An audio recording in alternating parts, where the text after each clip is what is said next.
carry on your work. See, don't get fear. ನೀವೇನಾದರೂ ಹಿಂದೆ ಹೋದ್ರೆ ಮತ್ತೆ ಹಿಂದೆನೇ ಇರ್ತೀರ. ನೀವು ಮುಂದಾಗಿ ನೀವು ಬಂದು ನೀವೇ ಆಪರೇಟ್ ಮಾಡಬೇಕು. This is the chance. When you get your chance, you have to make that. You have to use your opportunity. Hey, you know, ಒಬ್ಬೊಬ್ಬನ. ನೀನು ಬರಬೇಕು ಫಸ್ಟ್. ಸೇಫ್ಟಿ ಪಿನ್ ತೆಗಿಯೋದನ್ನ ತೆಗಿ. ಅಲ್ಲಿ ಸುಮ್ಮನೆ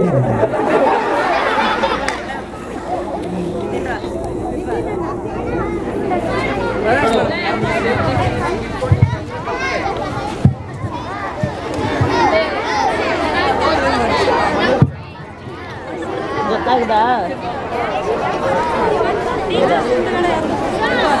ನಾನು ಮಾಡ್ಕೊಳ್ಳೋದಲ್ಲ ನೀವು ಮಾಡಬೇಕು.